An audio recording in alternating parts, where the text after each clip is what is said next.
All right. This is a tough material for people to understand. So you need to use your brains here. It's really hot in here. This guy is named, are you recording? Yep. This guy is named Albert Einstein.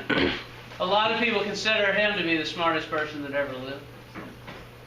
It's up for debate. Who is the guy from last chapter? Stephen Hawking.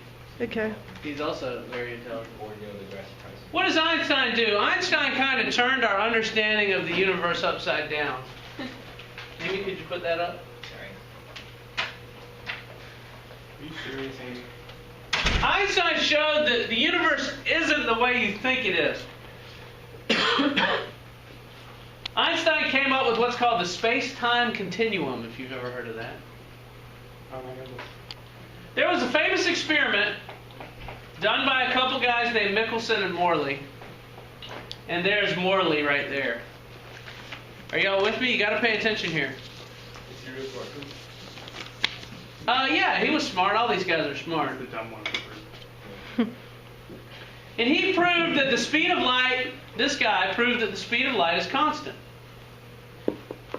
It doesn't change. It goes at a certain speed, which we call c. The letter c denotes the speed of light, which in a vacuum is about 300,000 kilometers per second. Also known as 181,000 miles per second. Heck yeah. Of course, those are rounded off. It's not exactly that, but it's close. Not more bitches. That's about 6 times around the world in a second. That's pretty fast. Light moves fast. And this guy didn't measure the speed of light. What he did is he showed that it doesn't change regardless of the motion of the observer, which is pretty incredible. I want you to think about this. If I'm driving along in a car and I'm going 50 miles an hour, and I take a baseball and I throw it out the window at somebody, and I throw it another 10 miles an hour, You have to add how them. fast is the baseball going? You add them together. You got to add them together, right? It's going 60. Physics is so. And that baseball is going to hit that guy a lot harder than it would if I wasn't moving in the car. Do some physics. Chris. Does this make sense? Alistair, are you with me over there? Yes, sir. So you have to add the two speeds together to get the total speed of the ball. But this guy figured out it doesn't work with light. That's not a guy, that's a picture. But anyway, the guy before. He figured out it doesn't work with light. If you're going in a spaceship that's traveling half the speed of light, and you shoot a light beam forward that's going the speed of light, you would think that you'd have to add the two together, and the light would be going light and a half. But it's not. It's still going the speed of light. If I'm holding a light, get a light on my phone here. This is cool. When I was a kid, you didn't have lights on phones. Okay, so here's how fast would I measure this light going? The speed of light. And if I move towards you, it's not going the speed of light plus my movement. It's still going the speed of light. It doesn't speed up by my movement. It doesn't slow down by my movement. I mean, if I'm going this way shining a light, and you're coming that way shining a light, you'd think the two lights would meet together at twice the speed of light, but they don't. They're each going the speed of light. How is this possible? That was the result of his experiment, and it really confused Einstein, who at the time was only about a 22-year-old guy. And he looked at that and he said, something's wrong with that. And I'm going to figure out what's wrong with that. And he did. Einstein's pretty smart. And what he figured out was that time is different. Time actually changes for everyone based on how fast they're moving. If you are moving fast, time slows down for you. In other words, right now, I'm moving, and you're just standing still or sitting still, And time is actually moving a little slower for me than it is for you. I'm not aging as fast as you are right now. I'm moving a little slower. It's by about a billionth of a second, but hey, I'll take it. I need all the time I can get. And then if I stop, we're back on the same time. Time changes for the motion of each observer, and that's what Einstein showed. What do you mean super fast? Well, If you move super fast, time really slows down. I have a question. Is that like? And if you move the speed of light, time is infinitely slow. So,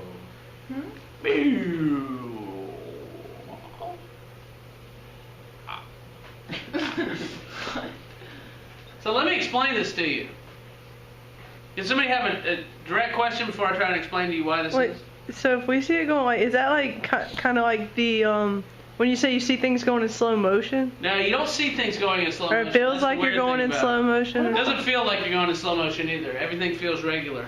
But time slows down for you even though everything feels regular, which is what I'm going to explain next. Yeah. So like airplanes like don't age as. That's right. If you're flying on an airplane, you're going to age slower than if you're just standing on the ground. Wait, so Just by a little bit. the people who go to like Mars, Yeah. do they not age as much when they're up there? Just by a little bit. Although you understand no one's ever been to Mars. Oh, Yeah. sorry. The farthest we've ever been from the Earth is the Moon. That's the farthest we've ever been from Earth. This is not the Moon. I was thinking of the Mars. But if they did, if the Martian did go to Mars, he would age a little bit slower than if he were standing still out here on Earth. Just a little bit. A couple minutes. But a couple trillionths of a second. Oh. But if you're going near the speed of light, then it really starts slowing down for you. Because it slows down in a curve that I'm going to show you in a minute if I can get to it. So here we go. Here's a guy that's just sitting on a spaceship. Let's imagine that he fires a beam of light that goes to the roof of the spaceship and back. Now he's traveling along with the spaceship. And he measures that distance that the light beam goes, boop, hits the mirror and comes back down. That's him sitting there watching it. And then let's see, if he has to measure how far the beam went, he would measure the distance to the top and the distance to the bottom. Now, just to make our math easy, because we don't want to do hard math, do we? No. Just to make our math easy, let's pretend that up and down was 181,000 miles. It would be an awfully big spaceship, but let's just pretend. Okay? So he would measure 1 second as having occurred as light goes from here to here. Right?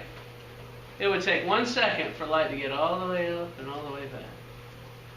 Because the speed of light equals the distance over the time. So it's 181,000 miles happened in 1 second. Yes? is this why when you see a star, that star could have already gone out, but the light hasn't? Nope. Has nothing to do with that. Nothing to do with that? Nope. That's something else. Let's stay with this. Okay? So here's a girl, and she's watching the same spaceship from Earth. And she knows that if he shot this beam of light that goes up and touches that and comes back down and hits that it travels, because he shot it here, and the ship will have moved all the way there. And to her, she saw the same beam go from here all the way to there. Because the ship is moving, you see. So she would say that the beam of light traveled all the way from this point, all the way up to the top to hit the top, and all the way down. She's seeing a much greater distance than he's seeing. He's only seeing it travel from up there to up there because he's moving along with the ship. But she's seeing it travel all the way from this point all the way to that point, which is a much longer distance, right? Do y'all agree that that's a longer distance she's seeing? Yes. So let's say she's seeing twice the distance. 362,000 miles. Let's say it's twice the distance she's seeing. Well, if light goes 181,000 miles per second, She saw the light go 362,000 miles in distance. How much time did she see pass? 2 seconds. 2 seconds. So what just happened for her was, she saw the light take 2 seconds to go to the top and back to the bottom of the spaceship. For him, it only took 1 second. So 2 seconds travels on Earth, and only 1 second traveled in the spaceship. Time moves slower for that guy than it does for her. And Einstein figured this out in his head, by the way, by thinking about it. Is that cool? Yes. Time moves slower the closer you get to the speed of light. Let me give you another way of looking at this. If you didn't catch that, if you didn't understand that, sometimes I use this way to explain it. I have some magnets here.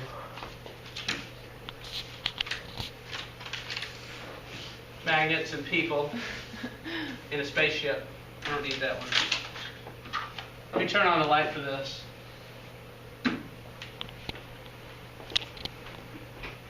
Bam, lights on. I need a ruler. I need a, does anyone see a ruler in the room? Yeah, no, a big long one, like a yardstick. Anyone see a yardstick? Yeah, I meant a yardstick. See around here, Awkward. So, dang it. Talk about it later. Let's pretend my yardstick Oh yeah. is 180,000 miles.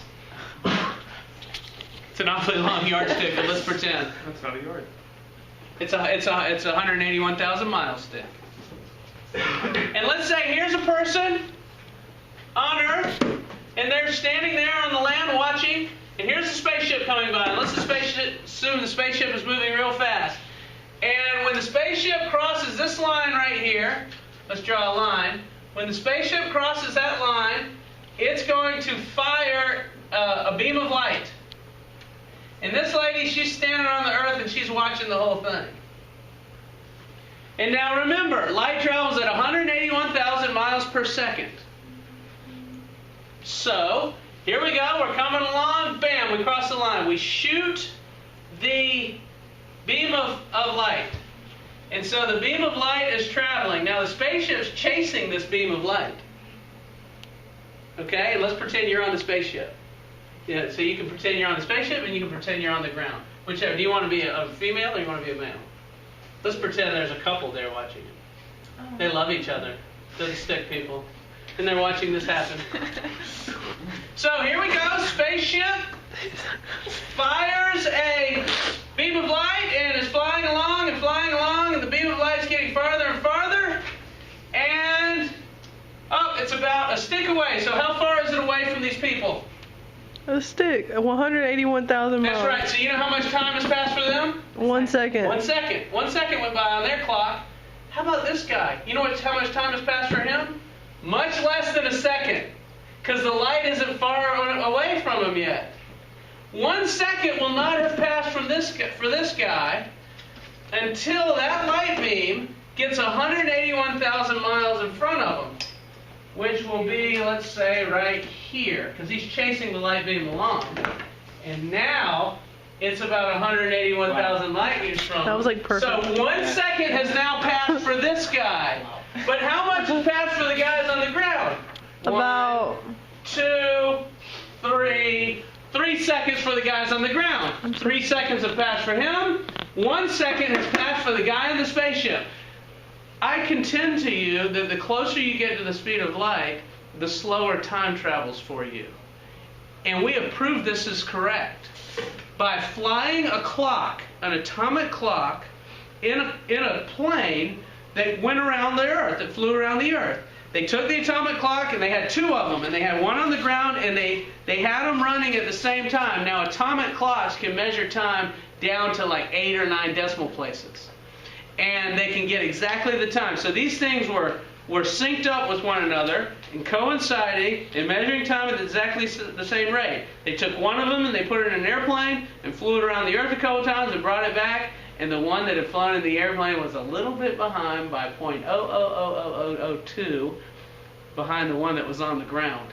And you can mathematically, you can use Einstein's equations, which he came up with, to mathematically determine if you're going this fast, how many seconds should you be slower, and they got the exact number that his equations predicted. So this has been proven correct. Question? Oh, Yes. Question. How do they sync those clocks so perfectly? Atomic clocks work by measuring the radiation that comes out of certain radioactive elements, and all they got to do is see what this clock reads and what this clock reads, and see the difference between them. And then after they fly this one around, there'll be a different difference between them, and they can just subtract the two and see what it was. Santana, did you have a question? So I thought you said like the speed of light travels the same. Light does travel the same. What changes is time. Time changes. Light is always the same. Time is changing. If you are moving, you are in a different time than if you are still. That's what Einstein proved. The universe is not like what you thought it was. Everybody has their own time, depending on how fast they're moving. Now, we're all pretty still here on the Earth, not really moving very fast, and even in a jet plane, we're talking about a tiny, tiny difference. Because look how fast you have to go to really make a big difference. You have to get near the speed of light to really see the difference. And almost nothing travels that fast that we know of. Want to see video footage? I'm on Island 10. Video footage? Sure. We really haven't went through We call it time dilation. slides. So we haven't went through many slides. We passed over like 10 minutes. Traveling Or like, together through the galaxy at close to the speed of light. Mounted on one ship is a lake. I was just talking about time, Maggie. Pay attention! I came up with this over 100 years ago, and he was not much older than y'all are. Pretty smart. Preach. What if you came up with that? How old is he? How old is he? 20. Oh, no. Oh, he died. He lived into his 80s, I think. I thought he was talking about when he's. How old is he right now? He was. Time Magazine had him as the greatest person of the century, of the 1900s, because not only did he come up with all this relativity stuff, he was also a great humanitarian. He left the Germany to flee the Nazis, and he did all this stuff saying how bad the Nazis were, and wrote letters to try and get them not to let the Nazis get nuclear bombs before us. There was a lot of rumor that the Nazis were working on a nuclear bomb, and Einstein figured if they came up with that before we did, that we would lose the war, and alerted the country that we better look into that.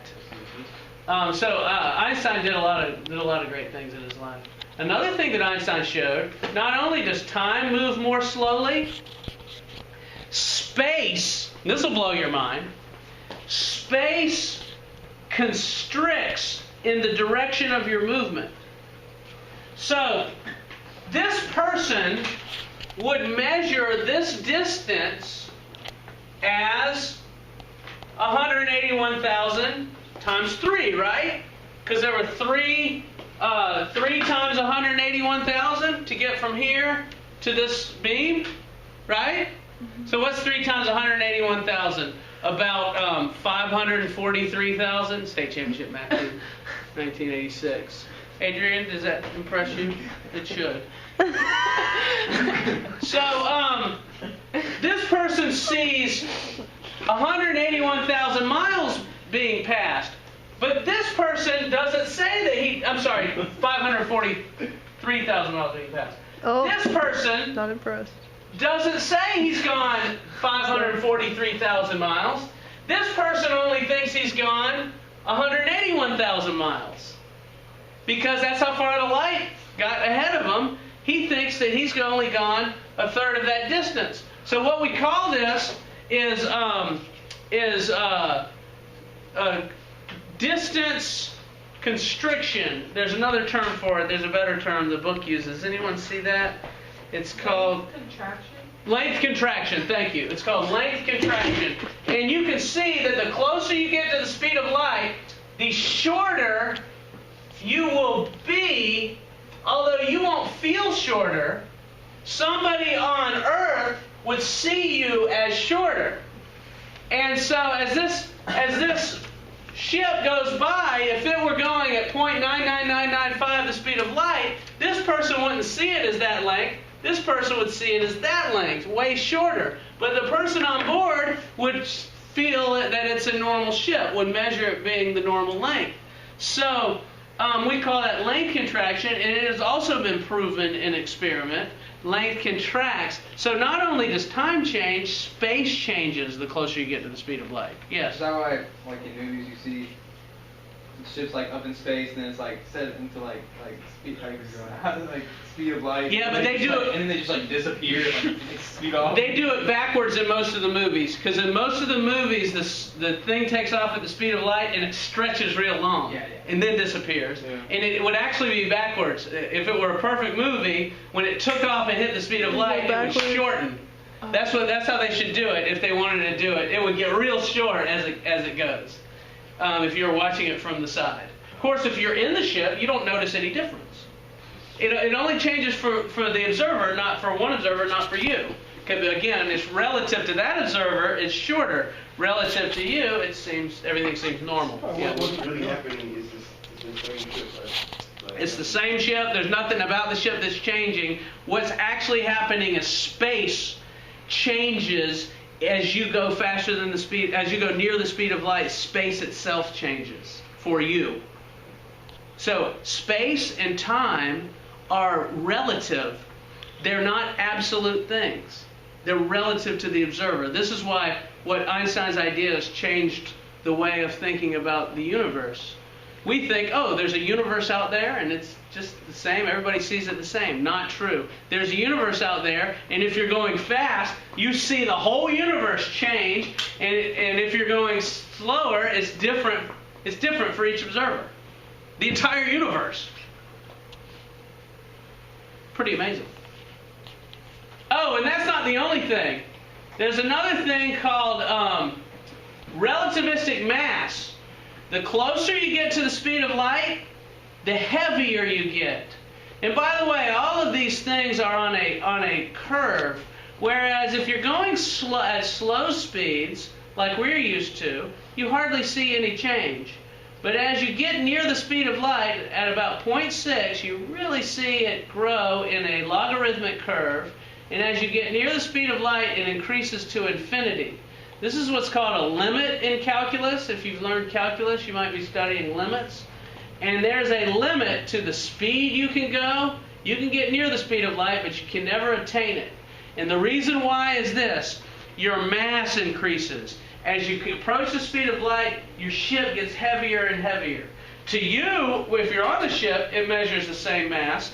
But to an observer, if they could weigh your ship, it would be way heavier. And it can get infinitely heavy. The ship can get so heavy that you can't speed it up anymore. You can give more and more fuel to it, but it will not go any faster because it takes so much energy to move a heavy mass to speed up a heavy mass.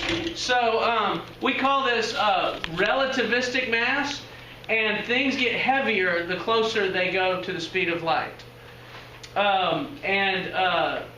That's something new that we hadn't seen before Einstein. Yeah? Would it be more impossible to get the speed of light on Earth than in space because of the resistance of like wind and stuff?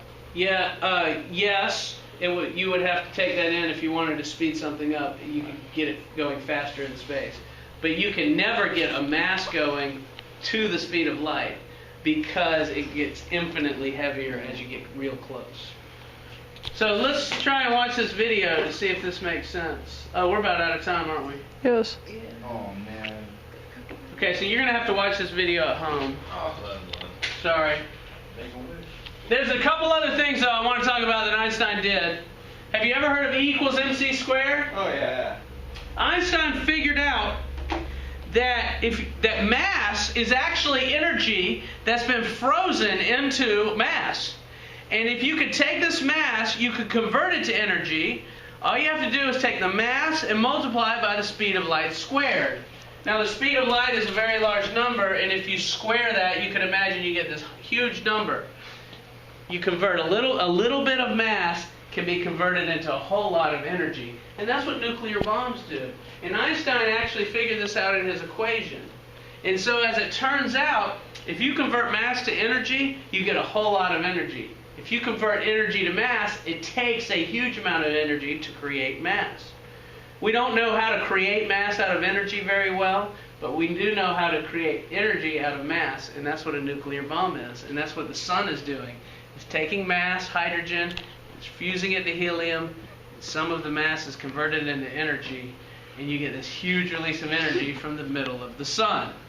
So Einstein has that all figured out in his equation. It's E equals mc squared. You've heard a lot about that equation. He came up with that in his formulas where he was trying to figure out all this relativity stuff. That was like a side formula that came out, and he's like, hey, what does this mean? And that's another contribution Einstein made.